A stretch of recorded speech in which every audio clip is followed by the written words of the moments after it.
Bonjour et bienvenue dans cette première vidéo foire aux questions, parce qu'il fallait bien en faire une, voilà. On a commencé à m'en poser, donc du coup je fais un appel aux questions pour en avoir d'autres. Avant de commencer, je vais préciser que je voulais pas mettre ça dans la playlist de Highway to Tell, pour pas mélanger avec les émissions, donc je voulais créer une autre playlist où je pourrais mettre à peu près n'importe quelle connerie. Pour ça, j'ai demandé les avis des viewers qui m'ont répondu autres, les croquettes surprises et le bar à chat. Et comme je suis très à l'écoute de mes viewers, j'ai choisi de nommer ça la boîte à brol. Et j'ai une première question de Ray Blaze qui nous dit « Quelle est la différence entre un pigeon ?» Facile, 42. Suivant. Nash qui nous demande « Le parti ME a promis la réduction de Musk émis dans l'atmosphère, mais que fait-il pour nos océans? Et quelle est sa position sur la stigmatisation des requins marteaux ?»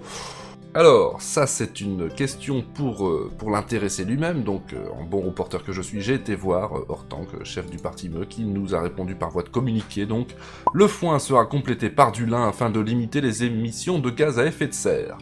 Le parti ME n'avait pas connaissance de ce problème envers les requins marteaux, nous allons donc constituer une commission autour d'un ballot de foin afin d'étudier la juste réponse à cette problématique. Merci.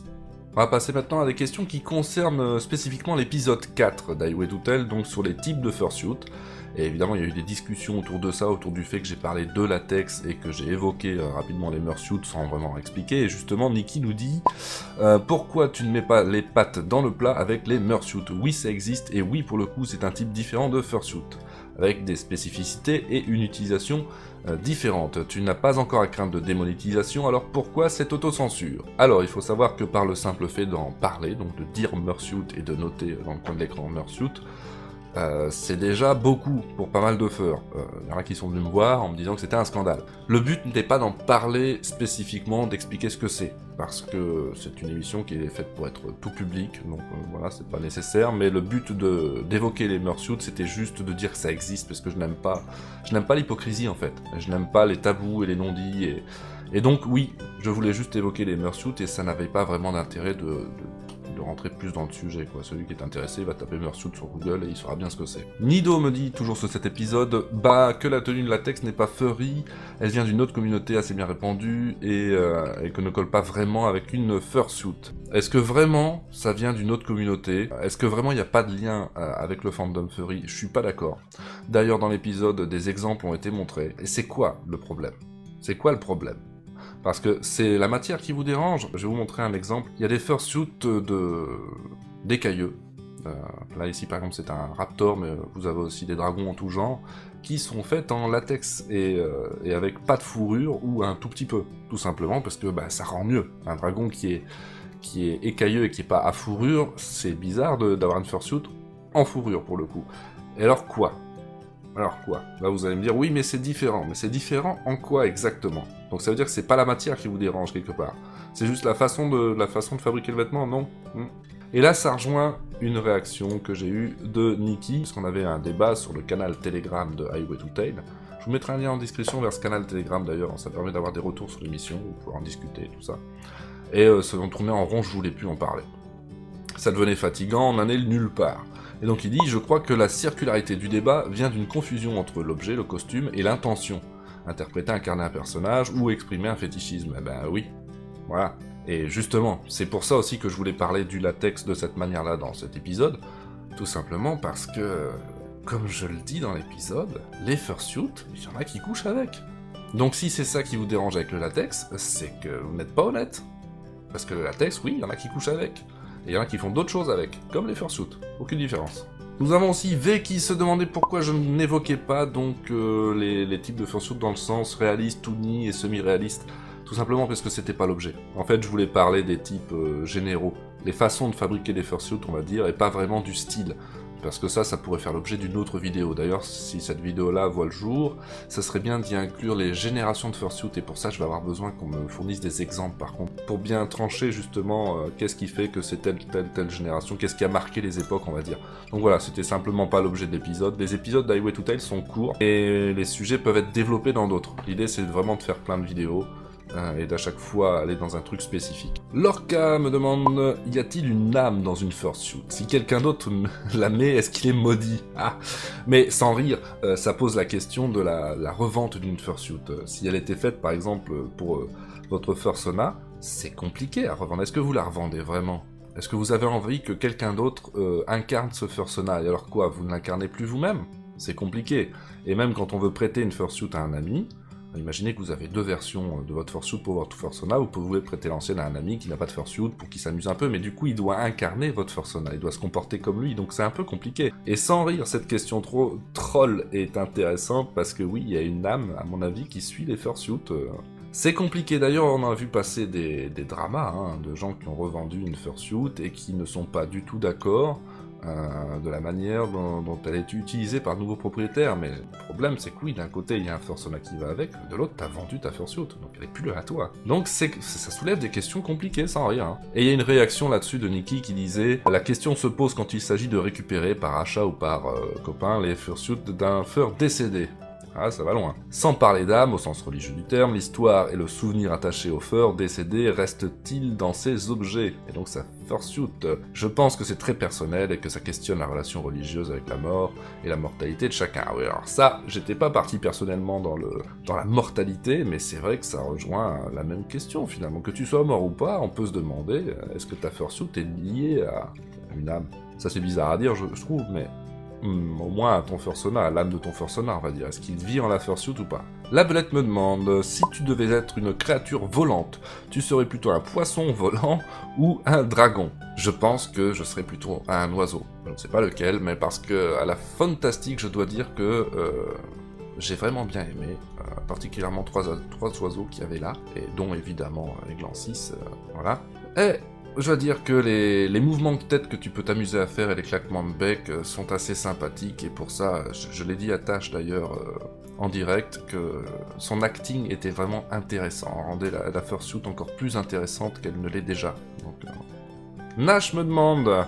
À quand le retour des blagues de fiches? Oui, faut savoir que Nash a été quand même mentionné plusieurs fois dans Highway to Hell parce que j'aime bien l'emmerder. Faut dire qu'on n'a pas beaucoup de sirènes dans le fandom et que j'aime bien celle-ci en particulier. Mais Nash, déjà, il me semble que tu te trolles toi-même. Tu fais toi-même les blagues de fiches, hein, n'est-ce pas? Baleine obèse. Il me semble avoir vu passer poisson pas frais non plus d'ailleurs. À force de mettre des noms à la con sur Telegram, tu les fais tout seul tes blagues. Veille me demande, as-tu une préférence sur le style des fursuits, toony, semi ou réaliste? Et pas vraiment.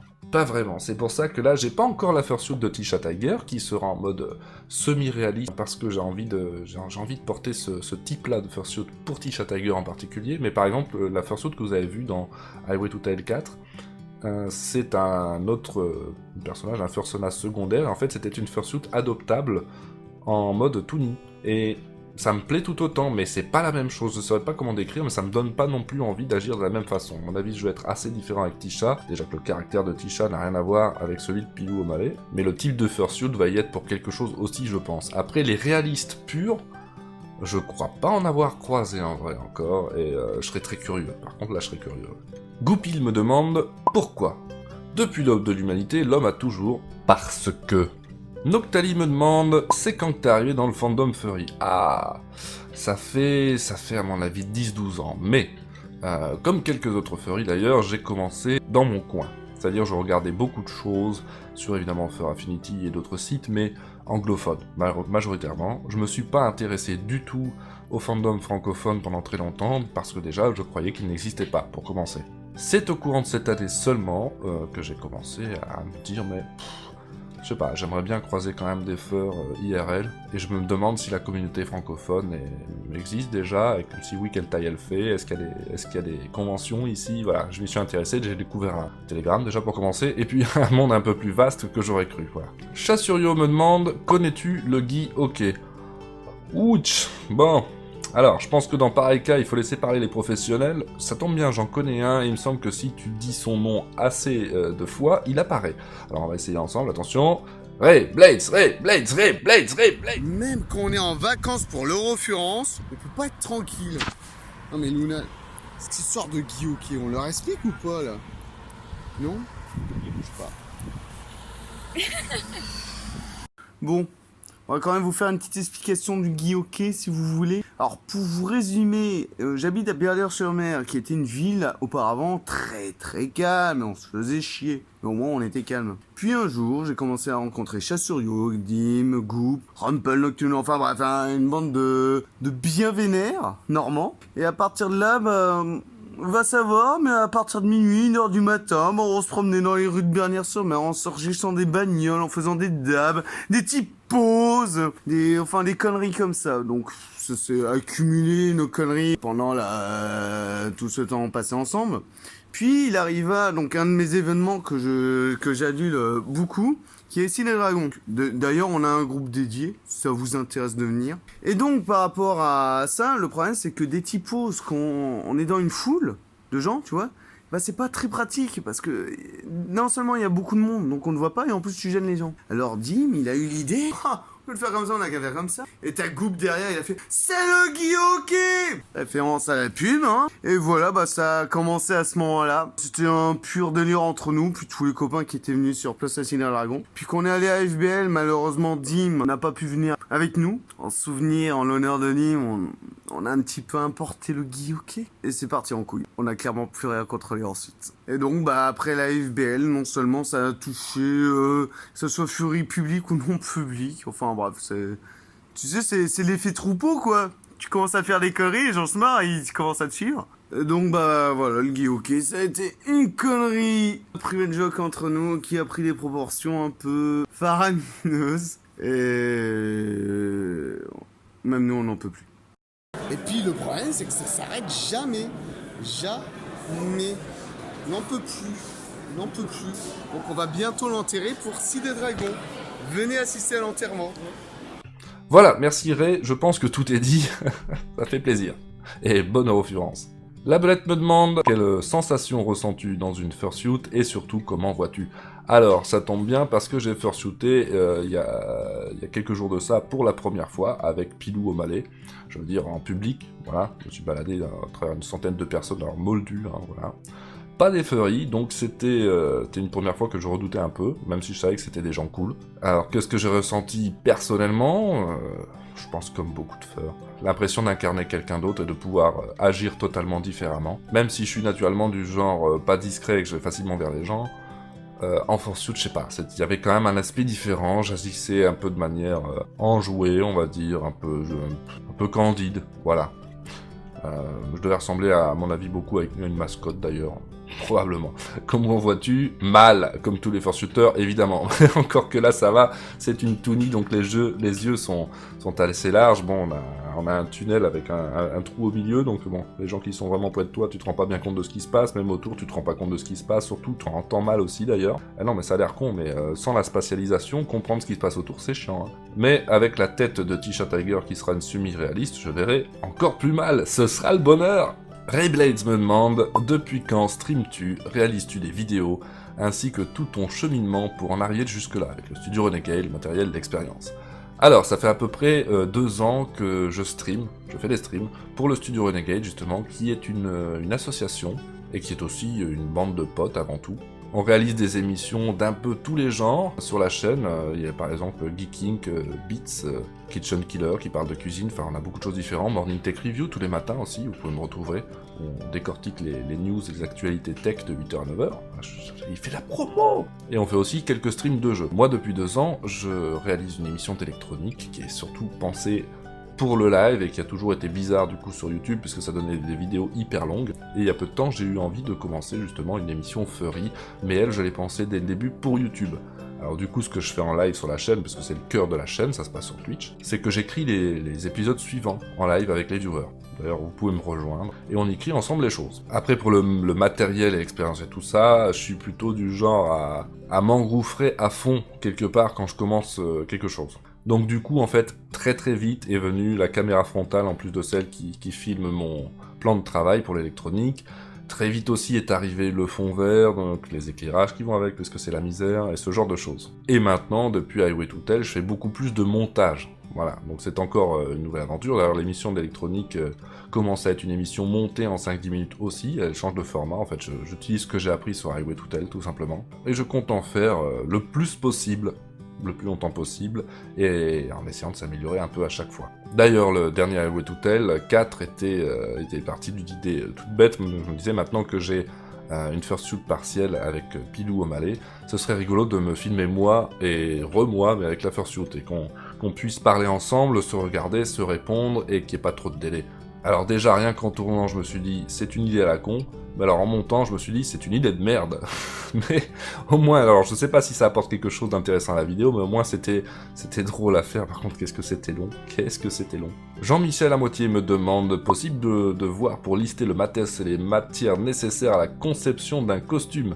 Alors pour ça, je vais te renvoyer vers un excellent trade qui a été créé sur le forum France Fur, où il s'agit d'une foire aux questions en général sur les fursuits, mais qui a tout un paragraphe sur comment en fabriquer, où trouver les matériaux, et tout un tas de conseils du genre. Donc pour ceux qui veulent se lancer à construire leur propre fursuit, il y a vraiment un condensé d'informations, fallait le voir, je vais vous le mettre en description. Alors Michael Wolf Blue me demande, penses-tu faire une vidéo avec un invité? Oui, d'ailleurs j'en ai déjà fait.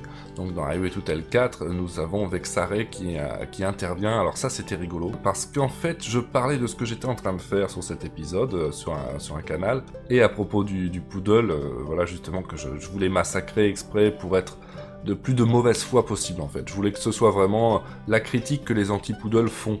Voilà.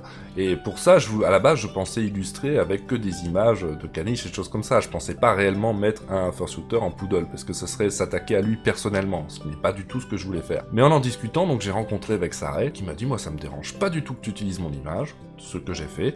Elle avait publié un tweet d'ailleurs pour prévenir ses followers, vous inquiétez pas, c'est normal, il va utiliser ses images, il va dire du mal, c'est normal. Et en même temps, je me suis dit, mais s'il répondait, ce serait encore mieux. Et je lui ai dit, tu peux répondre, tu sais, tu peux faire une petite vidéo pour me répondre, et c'est ce qui a été fait, et du coup ça désamorce aussi dans la vidéo le fait que je dis beaucoup de mal avec beaucoup de mauvaise foi en la montrant, mais juste derrière elle répond, donc ça montre, ça désamorce, ça montre bien que c'était prévu. Et ça ouvre de belles rencontres, parce qu'en fait, une des prochaines vidéos, ça arrive tout elle, sinon la prochaine, ça dépendra si on a le temps, ce sera justement une vidéo exclusivement réservée au poodle, où je serai encore plus de mauvaise foi, où je vais pouvoir être le mec qui attaque le poodle frontalement. Voilà, donc vous pouvez aussi m'envoyer dès maintenant les choses que vous voudriez dire à quelqu'un qui fait du poodle, comme quoi c'est pas bien, et avec ça va pouvoir répondre à tout ça, et ça va être aussi un condensé des arguments pour le poodle, pour aider les gens qui le font. Sinon, dans cette FAQ, tu as vu aussi des gens intervenir, donc Hortank par écrit,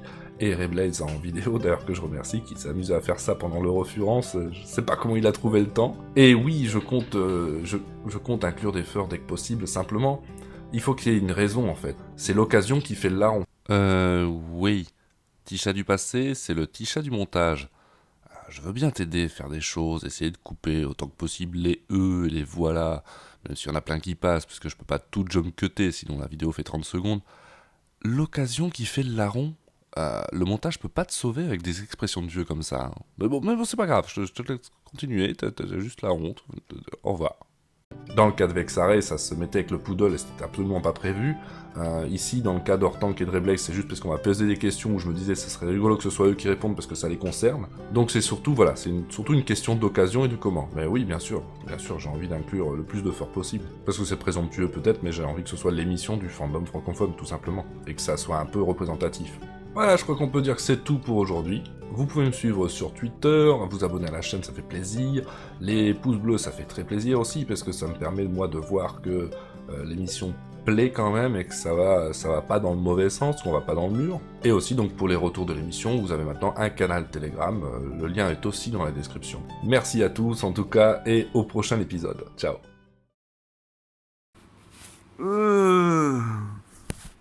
Ah bah d'accord.